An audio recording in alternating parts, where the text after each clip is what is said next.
people get caught up like, I'm tired, I'm angry, I don't feel good, I'm stressed out. It's like, it doesn't matter. Like, are you only going to do what you're supposed to do when you feel good, or are you willing to do things even when you don't?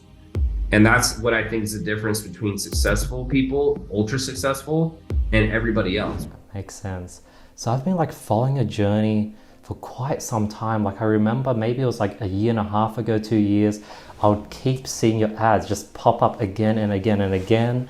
And I started sort of searching you up, listening to all your podcasts, learn about your whole journey, about how, and you had a really relatable journey. The whole journey of doing a bunch of courses, trying a bunch of webinars, doing what everyone teaches and it not working, you having to come up with your sort of own method of sort of SMS, messenger sort of sales, and that whole process. It was just a relatable journey because everyone's gone through a bunch of courses and followed exactly what the course taught, and it didn't get the results.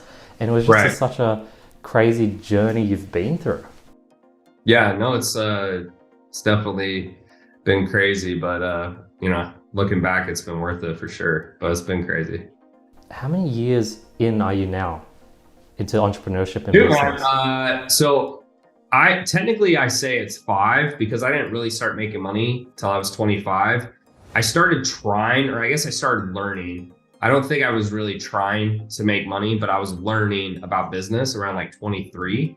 So I'm 30 now. So, you could say it's like 7 years total, but really it's like, I say 5 because that's really when my business started and I started to actually make money. From 23 to 25, it was just like anything you could think of. I got like a college crash course in internet marketing, but it was obviously, I learned way more in those 2 years than I ever did before that, like way more. And then when do you think you started just like peaking and things just exponentially grew? Has that been in the last few years or? No, so it happened pretty fast. So I went 0 to $1 million the first year, and it was a fitness offer. And I basically did everything myself. I was working like 16, 18 hours a day. And you can ask my parents, like I wouldn't see my parents for like 3 months, and I was living like in a little bedroom in their house. I paid them like $1,000 a month. And then the next year we went to 10 million. So my biggest year actually, like in terms of growth in a year, was 1 to 10. That was crazy. And it was just because just a lot of things happened at once. Like we had a higher priced offer. I started building my team. I could move a lot faster. We started pushing on the ads really hard. That was like right before COVID too. I don't know. It was just perfect timing. And I had a really unique method at the time. And that's the one downside with internet marketing is like, I see the cycles now. So right when I went to 10 million in a year, that's when I started kind of like messaging system. And it was brand new because I was like, Facebook just barely rolled out like ManyChat and you could do messenger ads. It was very, very new. And so I just was crushing it. And then the next year we did 15, and then we've kind of gone up from there. So if you minus the first year, we probably did, 40 million in 3 years. And then we did 50 in about 4, but like the first year like set us way back because, we only did 1 million. But yeah, so it was pretty fast after that. So, I guess it's relative though, because obviously I did a lot of stuff before that, but once the money started actually coming in, it went very fast. That's crazy. How did you scale so fast without things breaking? Like, how did you go from like 1 to 10 without like Facebook ads shutting down, payment gateways shutting down, ManyChat maybe sending you some restrictions? Like so many things could break. How did you go so fast without breaking anything? Yeah, I mean, I think stuff did happen, but I don't think there was anything that was like, so bad it was going to shut the business down. And dude, I just was working insane hours. And so, a lot of people, I actually did a post today and people get butthurt about some of the stuff I say, but I just think a lot of people are soft, and that may not be popular opinion or like politically correct, but like a lot of people are not willing to work 16 hours a day, but I could beat them. And, they'll say, oh yeah, but laws of diminishing return, this and that. To me, it's like the guys who talk about overtraining and they don't even go to the gym. Or they go to the gym like twice a week. Like, bro, you're not overtraining. Like, you don't even look like you work out. So that's maybe not the politically correct thing to say, but I think it's the truth. And so between that and then I just had my brothers and I had a few close people next to me that I didn't have to spend a lot of time training. You know, like my brothers, I was just like, hey, I need your help, like figure it out. Like, I don't have time to train you. Just like come in and like deliver the service. Like, here's like an SOP and like, good luck. And I don't even think the SOP was that good. So there was a little bit of luck and a lot of hard work. And I think a lot of people, they kind of don't understand how far you can push the human body until they do it. And I pushed it pretty much to the brink. Like I was like under extreme stress, very unhealthy. Like I started losing hair for a while because I was so stressed out. But I don't know, man, when you're running away from pain and you really are willing to do anything, you'd be surprised at like what you can do. It's actually pretty incredible. What's your workload like nowadays? It's different. So I still work a lot, but I enjoy it, but it's very tactical. Or I should not even tactical, it's like strategic. So I get on calls and I'm making sure my team's doing what they're supposed to do. And then it's almost like I'm just like the visionary now. Like it's extremely like, okay, I want us to do this, like execute. Because it gets to a point where you realize that, at least I did, that let's say I did sales calls all day and I closed 100%. Well, even if I close 8 calls a day, the size our business is at now, it doesn't really help. It's not going to make a difference. It's like, oh, you made an extra $1 million this year. It's like, who cares?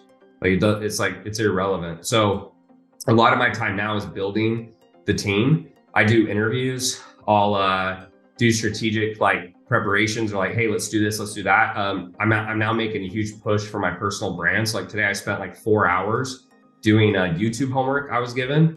And I'm basically going through and like my homework is to watch like a ton of videos. So, you know, if a video is 10 minutes and you watch it on 2x speed, you know, you still can only get 12 videos in an hour. So it's a lot more like strategic stuff. Where you're kind of just like the general and you're moving players around the board versus you're actually in the game, you know? So it's definitely less stressful. I'll say that. When you're doing tasks, it's really hard on your system, especially if you're talking to like customers and clients. But it's just a different type of hard, I guess. It's, you know, but I enjoy it. It's different, but I enjoy it. When you sort of pivot towards this sort of more sort of bigger picture sort of position where you're sort of just having ideas, hey, can you execute this and this? Yeah. Do you find that you have to sort of go in and sort of critique every like, hey, launch this funnel. Hey, I want a change with these TikTok videos. Hey, I want you to implement this for the YouTube. You send it out and then now you have to come back to these 3 things and check to see if it's correct. Oh, actually you didn't do it correctly. I meant it this way. And then eventually you just have like 20, 30 things that have been stacking up and revisions. And all of a sudden now you're sort of, it feels like you're just working all day. Does that ever happen? Not anymore, but again, it depends on the size of the company. So one of the reasons I'm so big on people making a shit ton of money is because until you do, you're not able to actually hire properly. So most people are managing the managers. Or excuse me, not managing the managers, they're managing their team. So for what you just said is a perfect example. I tell this guy to do something, then I have to go check his work. And then this person, I check his work. What I have is I have the team, then I have managers, and then I'm here. So I'm actually checking on the managers who check on their work.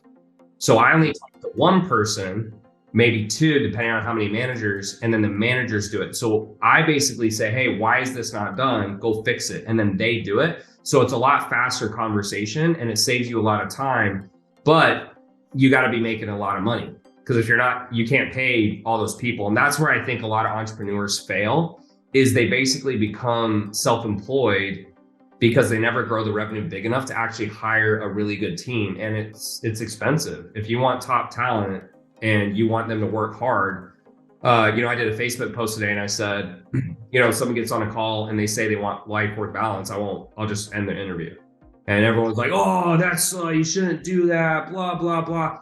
But the reality is like, if I'm paying someone $15,000 or $20,000 a month, I can get whoever the hell I want. Why would I want someone who wants work-life balance when I can get someone who's like, all I want to do is work for the company and make it grow and make money? That's the way I view it. So where I'm at now, back to your question, is like, I don't have to do that, but that's only because the company's big enough to where I can delegate to managers and then the managers make sure the work's being done. God. So Now, the managers that you're hiring, have they sort of climbed the ranks from the ground up, or do you sort of just hire managers top down from companies? Yeah, it's both. So it's crazy, but my two top sales guys started at $8 an hour and they now make 20, 30 grand a month. So that's actually crazy. My COO came in as a YouTube media buyer and then I moved him into COO. So it happens. I prefer, like, if you can hire from within, it's better from the standpoint of, you can trust them. The downside is sometimes the experience is not there. So there's pros and cons.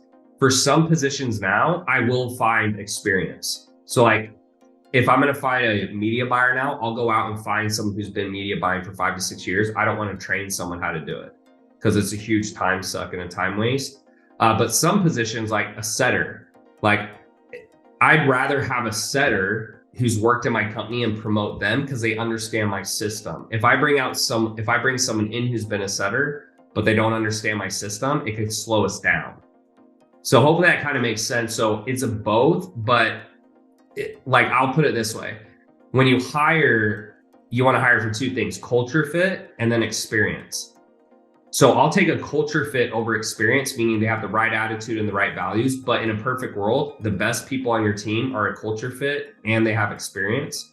And the reason is you don't have to spend so much time training them. When you start a company, you can't afford top talent. So you have to bring in beginners and you have to spend a lot of time to train them. As the company gets bigger, you'll move faster by just taking experience and plugging them right in. Does that make sense? Makes sense. Is the team at a point where literally, if you have a new funnel idea, a new sales process, you can be like, hey, this is the idea, go ahead and build out this whole funnel? Correct. Yeah. So at this point, I just come up with the idea and my team executes. And I'm a true visionary now. So it took a while to get here. But even we have a CEO who's stepping in place for me in the next 3 weeks. And I'll just be strictly the owner and think of me as like a board of advisors. So I'll just sit in on calls here and there. I'll listen. I'll make sure I know what's going on. I'll give instructions. That's it. But I'm not doing any of the day-to-day tasks or anything like that. Do you have ever anxiety where, let's say you had 10 ideas, you're pretty confident that if you went ahead and did it on your own, 3 out of the 10 could turn into something and show promise. But if you sort of just gave the 10 ideas to your team member, 1 out of the 10 ideas would work just because they can't execute it to your level of sort of, you have the eye for everything? That's a good question. So yes and no, but I think the key thing is you have to start figuring out what's the highest opportunity vehicle. So I'll give you an example. So my company now, EliteCEOs, it's done about 50 million in sales, does anywhere between 15 to 20 million a year. I think it'll get to 30, 40 million with some stuff we're implementing, but it's do I think it can get to 100 or 500 million a year? No, I don't. Just for the nature of the offer, the internet marketing space, etc. So if I had let's say I had 3 ideas, the one I would focus on is the one that's the biggest, and then I'd give the other ideas to someone else. And yeah, to your point, maybe they couldn't do it as well, but as you start to accumulate wealth and you have different things you do, the goal is if I can get someone to do it 80% as good as me, right? So let's say, just easy numbers, let's say they can get it to 800,000 and I could do 1 million. It doesn't really matter, right? It does at first, but as you start compounding wealth and you're talking about millions of dollars, it doesn't really matter that much and you get your time back. So what I'm doing now is in the next month, I essentially could work 15 minutes a day and make 6-figure paychecks every month, multiple 6.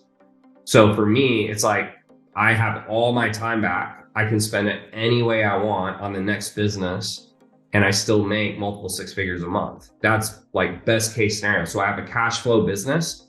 The internet marketing is my cash flow. And then I take that cash flow and I can deploy it any way I want into the next big idea. And that's the next thing I do, I think is going to be the thing that I'm going to make sure has a 9 or 10 figure ceiling. It can get really freaking big.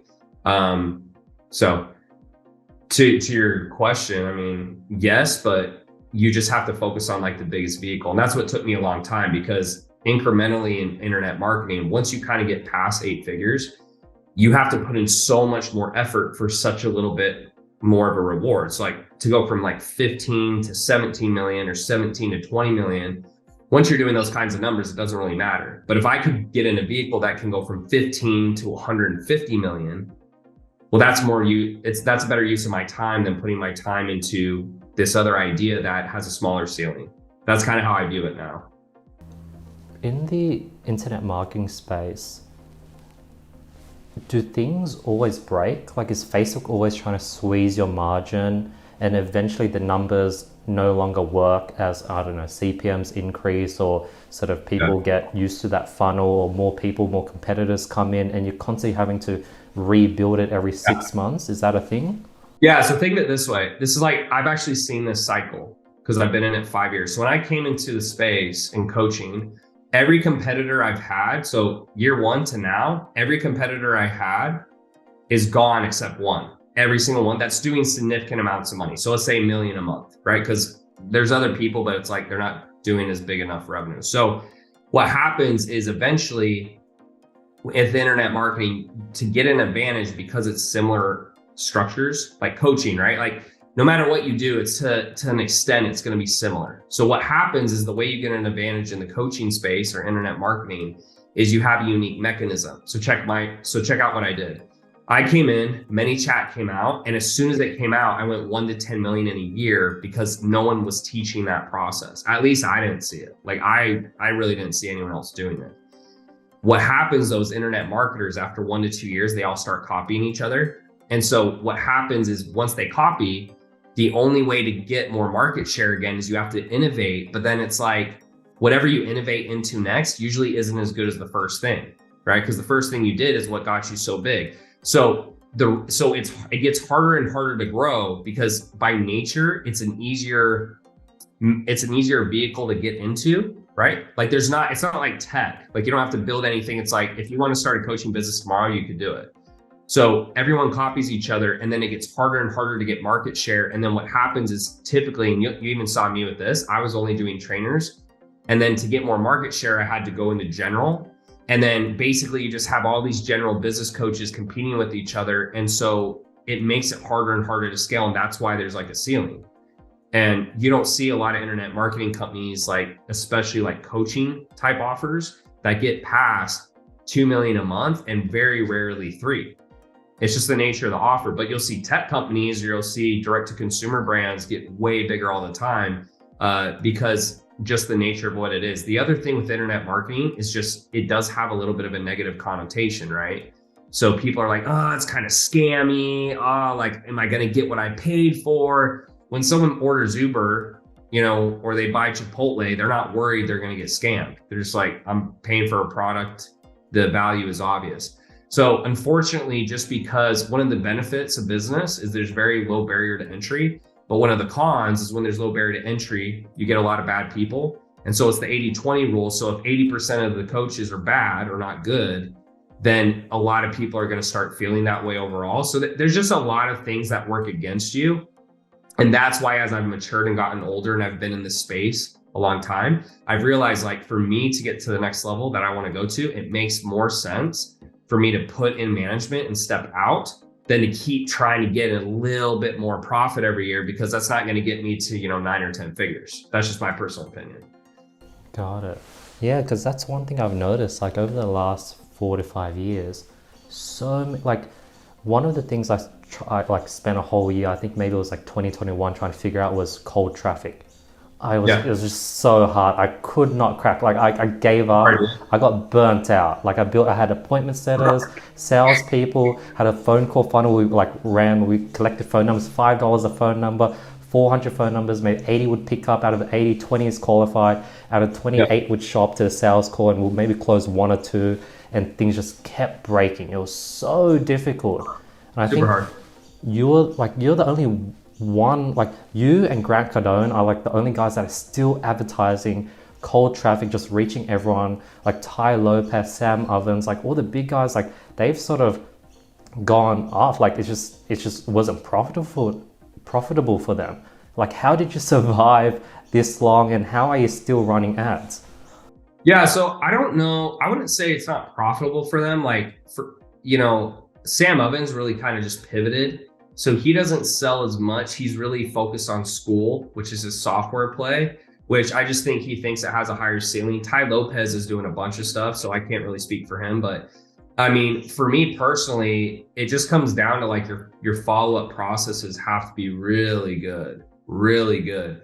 And there's just a lot of ways it can break. Like your ad may not be good, and then they click on the ad and your follow-up system's not good, right? You're not messaging, you're not texting, your sales rep calls, he says something weird, then they get to the sales call, the sales rep can mess it up, they don't show, you don't have emails going out. There's just a lot of stuff. But what I can tell you that I've done probably better than anyone else, and I think it's part of why we've done so well, especially in a red ocean. Like I didn't realize when I got in the coaching space, like what I was getting into. Like I was like, oh, this is gonna be so easy. Like, and it was to an extent, and it has been, but there's a lot more competition in the space I'm in now than other stuff I could have picked. Way more competition. And so the one thing that I think has kept us going and why we've stuck around and we're going to keep sticking around is we just have such good follow-up systems, such good follow-up systems. And then on the back end, it's been 5 years. So our fulfillment's got better and better and better. So we re-sign a very high majority of our clients. And when you're getting a lot of re-signs, it makes the business more stable for the long haul because if you have a bad month of ads, or something happens, you're not like, oh my gosh, like we're going out of business. You have this recurring revenue from your clients who are continuing to upgrade. And so I think it's a mix, but definitely in the beginning, it was our follow-up. Like we hit our leads harder than anyone. If we get 5,000 leads in a day, we'll message 5,000 leads in a day, like one by one. And there's just not a lot of companies that can either A, handle that volume, or B, they'll do it, right? It's just hard. And so when you scale unscalable things, that gives you automatically a competitive advantage. Your appointment setters, your salespeople, are they commission only or do they have like a base salary? Yeah, so our sales reps are commission only, so 10% of sales. The appointment setters are usually hourly plus bonuses. So, and the bonuses are based on calls they set that close, right? Because we want to incentivize them to book good calls. So typically and it depends on how you define a setter. Some setters message and call. Some setters just message, some just call. Like for ours, mostly what they're doing is they're messaging. So they set calls via DMs. And so they usually get paid anywhere between 18 plus an hour. And they're Canadian. So the benefit of someone being from Canada is the US dollar is a lot stronger in Canada. So $10 in the US is like 14 or 13 in Canada. So if I pay someone $18 US, that's like 22 or 23 in Canada. So that's like a really good wage to be sitting at home and like messaging people. Do you think the days of running ads, collecting leads, paying $10, $5 per message per number, are those days like over? Like it seems like everyone's moving towards the building the brand, creating content, TikTok, YouTube. It seems like there's a shift. Like Alex Hormozi or Eman Guds is killing it just off organic traffic. Like I don't think he runs any ads. Is there a shift? Do you feel that or? Not really. Not for the majority. Definitely for a few. So like I'm really good friends with Alex. Alex is like obviously blown up, and I think like obviously he has a great story. He's a 9-figure net worth, so like he's also great at speaking. So I think all those things came together. I think for most people, like unless you build a very big following early on, so like a Logan Paul, Jake Paul, big influencer, the best bet, is to actually just do direct response. Because like Gary Vee will always say, oh yeah, you should post 100 times a day and this and this and this. But the problem is like, if you're not making any money, like how's that going to work? You're going to shoot all of it. You're going to edit all of it. You're going to post all of it. You're going to do like, you don't have time. And then because you don't have a following, 3 people see it. So you're seeing me, like I'm going the same direction now as well as Alex, but I have 9 editors on staff. I have a full-time executive creative director and I have a videographer. And the reason I'm doing it is that in the long run, it pays off. So it's short term, you lose a lot of money or you don't make any. But if I can do this for the next 10 years and take it seriously, the goal is that if I build the brand, everything I attach my name to becomes more valuable. That's why Grant Cardone, people want to work with him because everything Grant promotes does super well because he has a huge following. Or like You saw Kylie Jenner, Conor McGregor, Dwayne Johnson. I mean, they become billionaires from their tequila and whiskey because they're big names, right? So I think for the average person, it's a bad move. I don't think that's a good move for most people. But yeah, if you've made money and you have the team, I think if you don't start now, in the next 10 years, you'll be behind the ball because people are moving very heavy to content. And it's actually crazy. Content's only been around, like the internet was been around like 30 years. And content, YouTube only came out, like 15-ish years ago. So it's still very new, but it's starting to like really show the people who have big followings. Like there's two guys I saw today. They're like 21, 22. Guys named like Iman Godzi, and there's like another guy like Sebastian something. I guarantee, I don't know how much they're making, but I bet you their profit is way higher because they're making so much organically. And I don't think their business acumen is quite at the level that say mine is or someone else, but that's just because they're young, but they're able to get away with a lot more because they have that branding. And so they get a lot of this free traffic. So maybe it was a bad answer to your question, but I think for most people, no, they still should start with direct response. If you somehow are able to pull off a big audience quickly, then yeah, leverage it. But it's a lot harder for most people to build a big audience than it is to learn how to make sales and run ads and like do a direct response company. That's at least my opinion. The whole reason I worked on building a company and ran ads is because I tried to build a following. I was like, man, this is super hard. Like I'm spending all this time shooting content. Like I don't have millions of followers. So I'm just going to do this instead and forget that. That's kind of like what my path was. Do you think, like, how would you go about direct response at low scale? Let's say someone just wants to make 10, 20K per month with direct response. Like, it feels like there's so many places that could break from like not having a good enough Instagram profile that looks professional, getting like, you can only DM like 20 people a day. And then you might like, you have to message everyone like a lot. And then you might get one sales call that you won't even close. Like, how would you even do direct response at low scale? Yeah, so I mean, if you really only wanted to make 10K a month, let's just say you're going to sell a $5,000 program, I would do it like this. So here's actually how I made $1 million in a year. So I have my Instagram. I stopped posting altogether. Before I stopped posting, I made sure that the top 9 posts looked good. Like they just looked as good as they could be. I had a link in my bio. It's like, here's what I do, blah, blah. That was it. Then from there, I did 1 of 2 things, right? 3 things. So from there, I did either low amount of Facebook spend, so very low, like, I mean, it'd be $100 a day type deal, very low. I would do like what's called an IG shout out, right? So I'd pay a page and they promote me. And then those people who would come in, I would message them, or I would do cold DM, right? So cold DM is obviously you reach out. It doesn't matter which of those you do. The only benefit to paid ads is it takes out a lot of steps because they're clicking. And once they click, you can immediately go in and say, how can I help? Versus with the cold DM, you have to act interested, right? Like, oh, hey, you have a great car. Kids are so cute, whatever. So it makes the process longer. But let's just say we do cold DMs, right? Let's say someone's like, I don't know how to run ads. I don't have any money. It's just having the proper expectations, right? So, guys all the time, when they talk to girls or they try to talk to girls, they're like, well, I don't want to talk to cute girls because they're going to say no. It's like, okay, but so what? If you ask out 100 10s and you get 3 to say yes, would you be happy with that? They're like, well, yeah. It's like, okay, so that means you got 97 no's.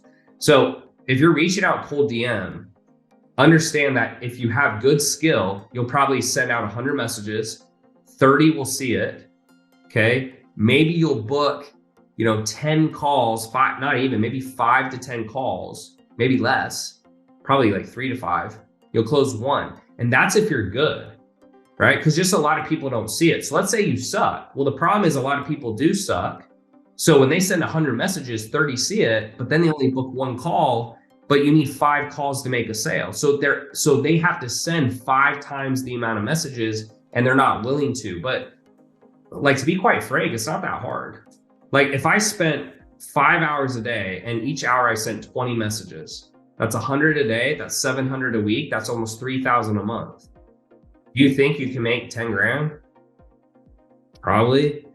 But people just don't want to hear that, right? People want get quick get rich quick, instant gratification. They don't want to learn any skills. That like, it's actually hilarious if you think about it, that someone would rather like do a intense physical labor job than just use their phone and message a few people. And for me, I came from door-to-door sales. So I was like, okay, so all I have to do is like message people on my phone. Oh, okay, I'll do it. And I would do it all day long. I just think a lot of people, I don't know what it is, but they're just soft, man. I mean, I wish there was another word to say, but they're just soft and they think everything should be handed to them and they don't have to do any work. And I just wasn't raised that way. So I don't resonate at all. Now, how hard, like, isn't it really difficult to go convert cold DM or cold Facebook message swipe ups to convince them to buy a $5,000 product? Like, I remember something we tried with one of our female sort of fashion brands. We like DM'd a bunch of comments on Fashion Nova Instagram pages, Kylie Jenner pages. Hey, we saw that you're into this. We have a similar dress. Here's the link to it. And it's like a $50 product. I think we DM'd like 200 people and it didn't work. Like no one purchased the $200 freaking product. So how do you do that with a $5,000 product? Well, that's the irony. That's a great question. So what's interesting about that is when people hear that, they're like, oh, well, it should be way easier to sell a $50 product than it is a $5,000, but it's not. And the reason for that is, one, you can't afford to get on the phone with someone for $50. It's not worth your time. So you're sending all these messages, but you're hoping people will buy just from your message, which is actually way harder than getting someone on a phone call. So that's number one, right?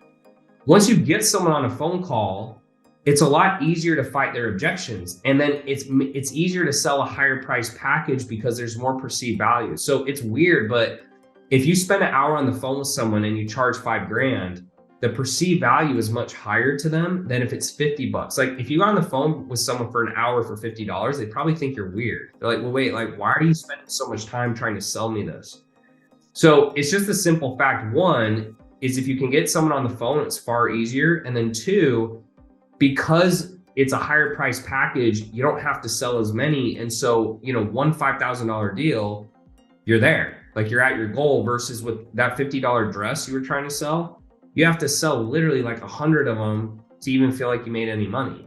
And you can't scale low ticket typically without a massive following, or you're running a lot of ads. And so that's why I'm such a proponent for high ticket, because if you don't have skill and you don't have a lot of followers, selling low ticket is a suicide mission. Like it's not going to work. The amount of volume you need, you're not able to pull it off. And that's actually, just so you know, that was my story. So the first 2 years of business, I made $2,000 selling a $47 program. And then I switched to high ticket and I made $1 million, then 10, then 15, then 20, so it just completely changed my life just by like changing the price. That's all I did. It was just same product pretty much, just this to there. And then I gave them more access. That was it. It was basically the same product. Wow. How do you stay so driven and motivated, even though you've achieved like a lot of your goals? Like, how do you still stay hungry and motivated each day? Yeah, so at first I wasn't. I got really depressed and I got really low because, like, I don't know, whatever your goal is, for me, it was to hit $1 million a month. And I told myself, I said, man, if I can hit $1 million a month, like, that's all I have to, like, I've made it, right? Like, I'm an absolute God, right? In my mind. And then I hit it and I didn't feel any different. And I remember when that happened, I was like, what do I do now? And so I just went through a lot of like, personal discovery. And for me, I came to the conclusion that, what a lot of what we do doesn't matter, and it doesn't have to matter, right? Like if you think about what we wear, like what you and me are wearing right now, what we're talking about, what's in my house, what I buy, it doesn't matter. It doesn't matter at all, right? But if it matters to you, that's all that's important. And so I audited myself. I said, why do I want to build a business now? Like, do I like this? And I just came to the conclusion I like building businesses. And then the most important conclusion is that I enjoy becoming the person that I need to be to get to the next level. And what I mean by that is the person you have to become to hit $1 million a month, and then let's say 10 million a month, and then 100 million. Like you have to change. You have to learn leadership skills. You have to learn patience, discipline, consistency, competitive greatness, like all these things. And that is the reward. And so we're told by society and when we're growing up that the reward is wealth, but it's a lie, because once you have enough money to pay for whatever you want, you realize it's actually not as cool as you thought it would be. Like, it's really not, right? Like, I can pretty much do whatever I want outside of like a bigger house, bigger yacht, bigger car, right? That's the difference in wealth. It's just who has a bigger boat, house, car. That's it. Like helicopter, jet, everything else. If you make, I'd say max, like if you're just spending crazily and recklessly, 1 to 2 million a year max. Like, what are you buying? Like, what else do you need, right? If you went to dinner every day, 7 days a week, it's just like, you don't need that much money. So for me, it was realizing it's about the personal growth. And I just genuinely enjoy growing companies. I like building teams. Like, I'm passionate about it. I feel like I'm progressing in life. And I think the people at the top, that's honestly a similarity you'll see, because otherwise there's no point to continue and you'll just stop. And that's just the truth. Do you go through ups and downs? Like, for example, I've been sort of auditing my sort of cycle, and yours might be just much bigger, but like I would go on like 2 or 3 week sprints, get a lot done, and then by the end of it I might watch a movie that one night, sleep late, and it snowballs into this slump that lasts for a month. By the end of the slump, I'm like, I'm sick of this, I'm not happy. I have this routine I follow that I know gets me back on track. Like, I'm gonna start getting back on this, go through another one. It feels like I keep relapsing. I keep getting really healthy, everything's straight, and then I relapse. And then I don't know if that keeps getting better and better over time, and eventually I don't relapse anymore. But what's your thoughts on that? I mean, I try to audit like why you feel like you're falling into that. Like, are you tired? Are you not enjoying what you do? I personally, I haven't had that happen to that degree. I'll have times where maybe, let's say I sometimes read a book and instead I'll watch Netflix, maybe for an hour. But I actually find if I take too many days off, I actually get bored because I enjoy it, right? So I think the thing you have to ask yourself in audit is, do you enjoy it? And there's no right or wrong way to live life. That's the thing I've learned. People get very offended when I post my opinions because they view the world a different way. And I'm like, great, we'll do it your way. But this way is how I got to where I'm at, right? And I just tell people, I don't think you can argue with results. Like, it makes no sense to me to argue with someone who's ahead of you. Like, why would I argue with Elon Musk? He's beating me.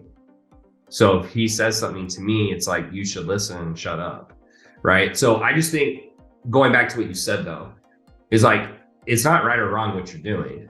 But if you feel like, I don't like this, I don't enjoy this, why are you having to take so much time off? And I would ask yourself that. And maybe the answer for you is, hey, I don't need to work as much as Tanner. Maybe I just need to work this many hours, or maybe I need to change the business I'm working on, or maybe I'm just burnt out because I'm doing too much stuff and I need to hire an employee. It could be a million things, but I think you have to audit yourself. For me, I enjoy work, and I just realized I enjoyed work. And so if I take too much time off, I just like get bored because I like it.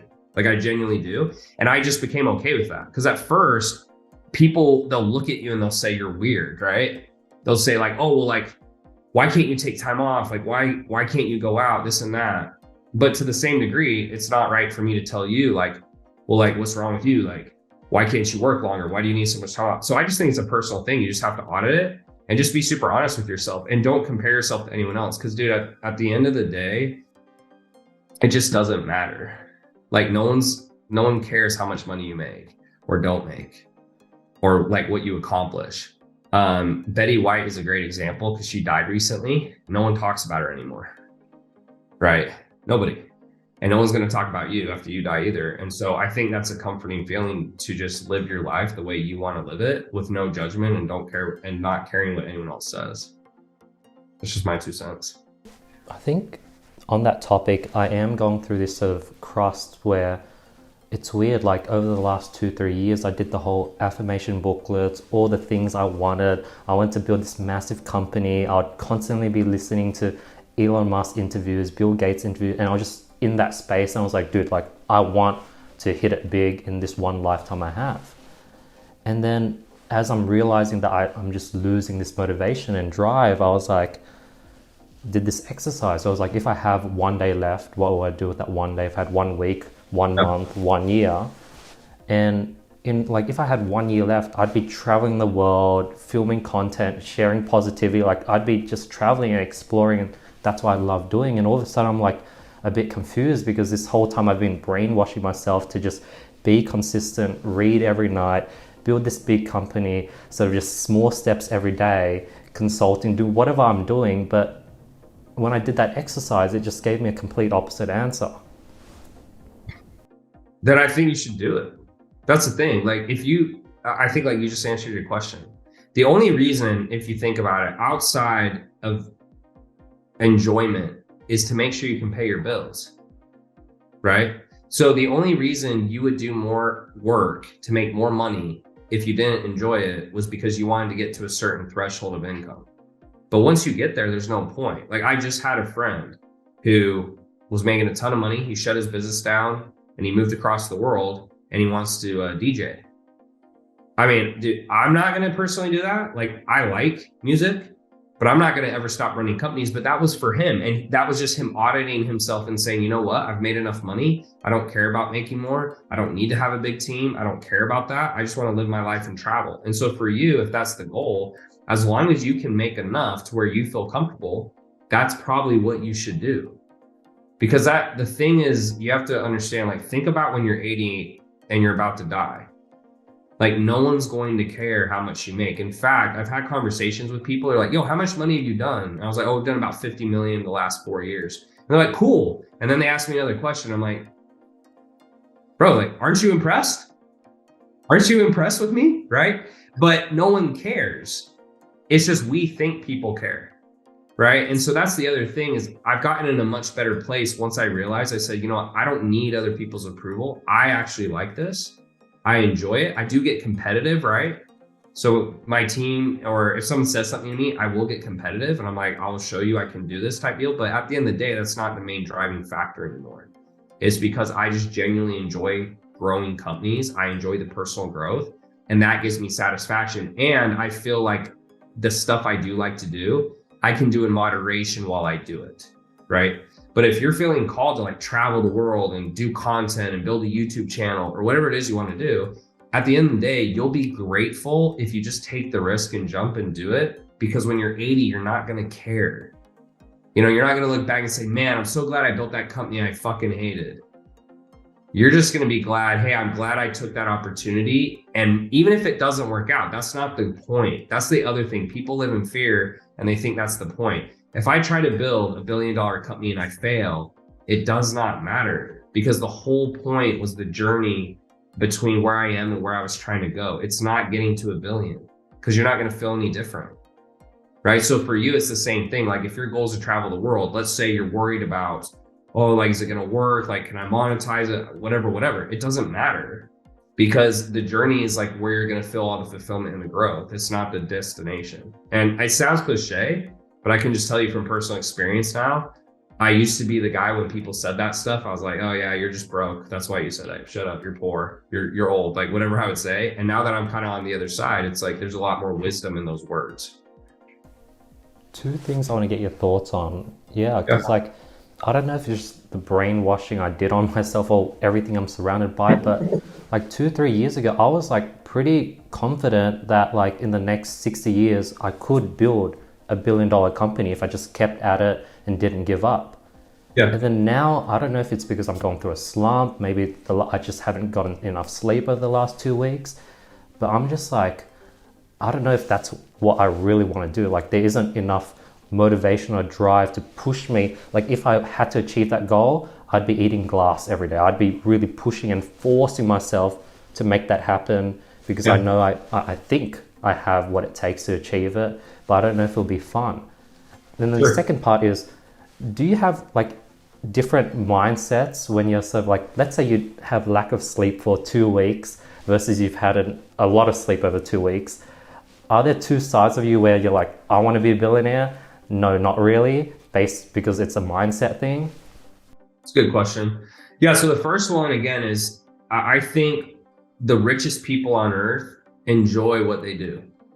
I really believe that. Like Warren Buffett, I truly believe he loves investing. He loves it. I think he'd do it no matter what. I think Elon Musk, He loves what he does. I believe that. So I truly believe deep down for you, if you don't enjoy like the grind or like what you're gonna have to go through, then that is part of your answer. And to be frank, $1 billion is a lot of fucking money, man. Right? Like even think about being a multi-millionaire compared to a billionaire. It's just the level of the game is completely different, right? If you do want to be a billionaire, the first thing that I've learned from having a lot of conversations with affluent people in my transition now is it's more about the vehicle than the work. So that's what I'm saying. You can work as hard as you want and you're never going to make like a coaching company get to $1 billion, probably. Like I'm sure that there's one out there, but I doubt it. I haven't seen it. Right. But if it's a tech company or it's like a direct to consumer product or, you know, whatever, then now you have a shot. You got to give yourself a shot to hit the grand slam, right? If you're not even like, if you don't even have a bat, you can't possibly do it. So I think that's number one. And you just got to audit yourself. You're like, if you don't enjoy it, there's no shame in that. And maybe you feel pressure from your family or your friend, but I'll just be honest again, it doesn't fucking matter, man. Like they don't care. Like they don't care. And you shouldn't live your life for anyone else. Number two is 100%. Like there's days where I'm like, fuck it. Like I've had enough. I need a break. I need to go to bed. But I just know it's like a momentary feeling. And I think one thing you need to do is you need to recognize if it's momentary. And if it is, you need to push through it. Because the problem with society, in my opinion, is everyone's soft, right? Like I say one thing about working hard and everyone falls apart. Oh, you don't have to work hard. You don't have to do that. You can have work-life balance. It's like, no, you can't. If you want extreme levels of success, you cannot live a balanced life. Like there is no such thing. And I don't even believe in balance anyways. I believe if you're doing what you love, why does there need to be balance, right? If you love shooting photography and you do it 12 hours a day, that is balance for you. You love it. So I think for you, it's the number one thing is like, if you want to get to $1 billion, make sure you're in the right vehicle and make sure that's what you really want. If it is, then understand that feelings are temporary. And I just tell people to ignore their feelings. And what I mean by that is people get caught up like, I'm tired, I'm angry, I don't feel good, I'm stressed out. It's like, it doesn't matter. Like, are you only going to do what you're supposed to do when you feel good? Or are you willing to do things even when you don't? And that's what I think is the difference between successful people, ultra successful, and everybody else. Because dude, I get up and I do exactly what I'm supposed to do every single day. Because that's what I know I'm supposed to do. And it doesn't matter if I feel good, right?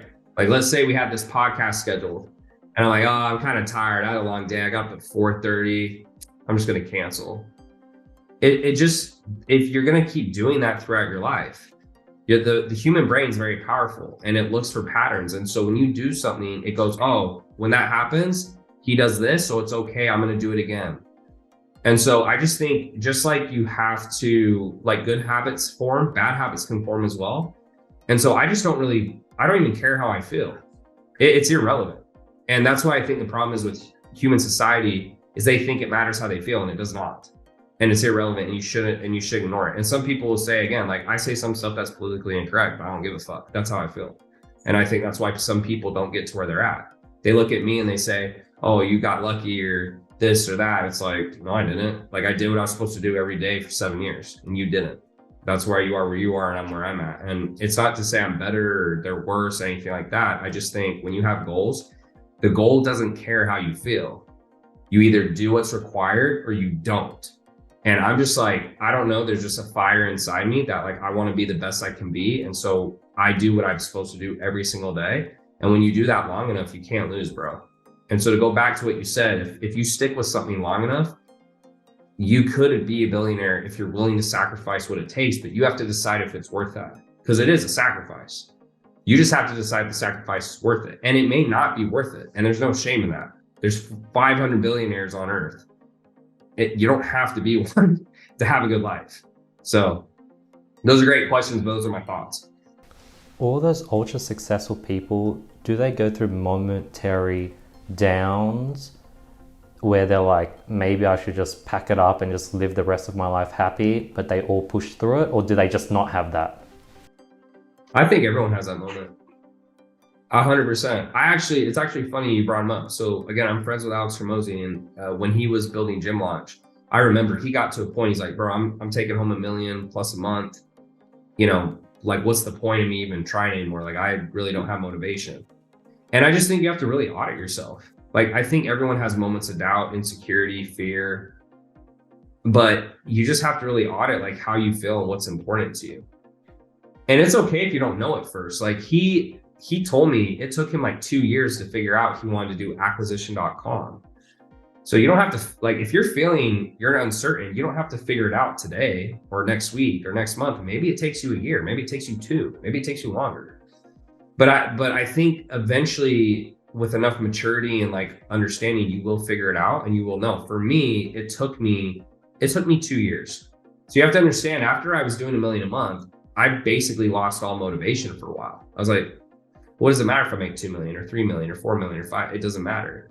And so I went through that cycle. And then on the other end of it, 2 years later, I was like, you know what? It's not about the money. It's about the growth. And that's what got me back in the game. And I started growing again. I started being motivated. So I just think you have to find like what makes you tick inside. And you have to really ask, if no one cares what I do, then what would I do? Because I know a lot of my friends or a lot of people, they get pressured by parents or family or society. And ultimately, you're going to be very unhappy at the end of your life if you do things for other people. You can't, I just like so against that. My parents, for an example, are very religious. They raised me very religiously. I'm not active. They would love more than anything that I was active, but I just made a conscious decision that I said, you know what, this will disappoint my parents, but I am not going to do something I don't feel like I'm going to give it 100%. So I'm not going to do it. And it may or may not be the right decision, but it was the right decision for me. With your current businesses, what aspects of it do you enjoy? Like, do you really love sitting in front of the camera, creating content? Do you really love building out sales funnel and training your salespeople? Do you really love going through a bunch of interviews? Or are you doing that because you love growing and that's the vehicle to get that growth?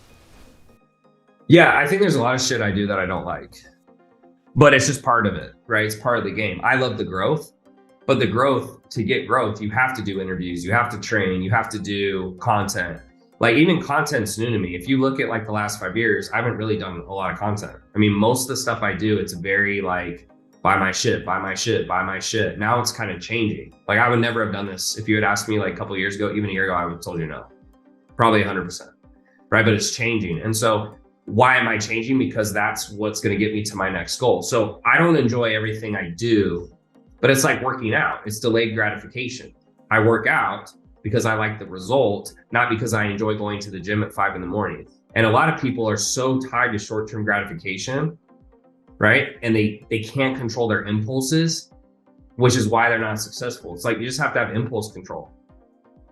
But you have to just go to the gym, even if you don't feel like it. You have to do the work, even if you don't feel like it. So there are things I enjoy. Like, I do enjoy growing the team. I enjoy seeing results. I enjoy seeing client wins. But yeah, I'd be lying to you if I said I enjoyed everything, but that's what makes it worth it, right? Like, you don't look back and say, man, that was so easy. God, that was so worth it. It was so easy. I didn't even have to try. You look back, you're like, fuck, that was so hard, but it was so worth it. And I think that's what makes it fun, because it is hard. And that's like where the growth comes. Like, if you don't have an obstacle, you can't possibly grow. That's beautiful. Tell me a bit about your next chapter, Town. Like, what's the plan after you sort of get the CEO, manage EliteCEOs? What's the next chapter, you reckon? Yeah, so it'll be hard. I've been told by multiple people to take like a 1 to 2 month sabbatical. So I'm going to go over to Europe or Asia and just not work. I'm going to read, I'm going to learn, I'm going to talk to whoever I want to, but I'm not going to work, and kind of work on the big idea. And then I'm going to come back and execute. So I don't know what the next thing is, but I definitely want to do something else. And I want to do something that can get really big. And I'm going to probably pour everything into it like I did this first company and see where it can go. But yeah, I mean, that's kind of the immediate future. So after New Year, I'm going to take a vacation. I haven't taken a vacation like 5 years. It's going to be hard for me. I already know it. That's why I'm going over to Asia and Europe. So like, I can't talk to my team as much, but that's what I've been told to do. And they said, you'll get a lot of clarity if you can just step back, and a lot of your thoughts will come, because when you're in the business and you're working, you can't be quite as creative, and vice versa. And so I think getting away from the company and just like being able to think and like read and like, you know, watch videos and whatever I want to do is going to give me a lot of that bandwidth back. Quick question. How did you go about finding your CEO? Like, how do you find someone that has a sales knowledge, funnel knowledge, marketing knowledge, hiring knowledge, like everything? Because like they'll have to be you. And if they're you, they're basically an entrepreneur and they'll be off doing their own thing. Yeah. Well, two things. So first one, my cheat code is this CEO is my brother. So I lucked out there. Number two is if you're going to go find a CEO, you have to give them upside, right? So, there's a lot of people who have entrepreneurial tendencies, but they don't want to run their own business. So if you can help someone make 30, 40, 50,000 a month, that's a lot more than they can usually make on their own. And they don't have to deal with the risk, right? Because when you run the company, you have risk of lawsuits, you could go bankrupt, payroll, stuff can happen. When you're just running the company, you're basically have no risk, but you have a big paycheck every month and then you get the upside. So if I had to go out and find someone who wasn't my brother, you just have to make sure they understand the upside and you give them that upside so they're incentivized to grow it. Because otherwise it's like what you said, they're like, well, I'll just go do my own thing because there's no benefit to me being here. But if someone can make $300,000 to $500,000 a year, there's a lot of people out there who are willing to do that without all the risk. Because they're like, hey, I'm going to make really good money. I know it's coming in. I'm running the company for sure, but I don't own it. So I don't have any of the downside. And that's kind of like why they like it. And there's a lot of people out there who will do it. You just have to be willing to pay top dollar. If you're looking for a CEO and you want to pay them $5,000, it's like, that's not going to work. They're people with the skills you need at that level are more hard to find, which is why you have to pay a lot more because there's just less of them. That's beautiful. Tanner, where can people find more about what you do, get knowledge from you? Where's the best place for people to follow you?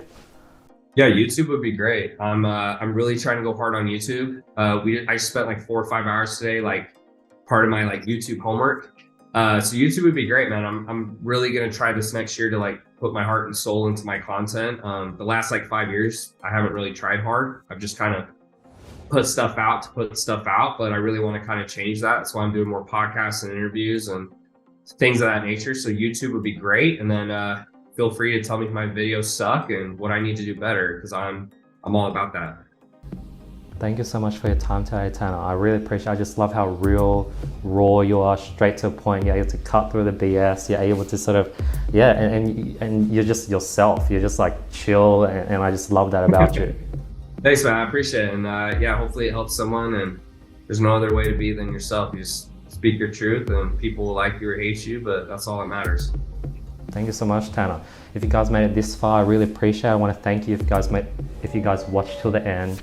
Let me know your thoughts. Please leave me a review on Spotify and Apple. I really want to get feedback on what I can improve on, what I can do better on. If I'm doing good, I'd love to hear that. But yeah, thank you so much for watching the podcast, and I'll see you guys next week with another episode. Peace.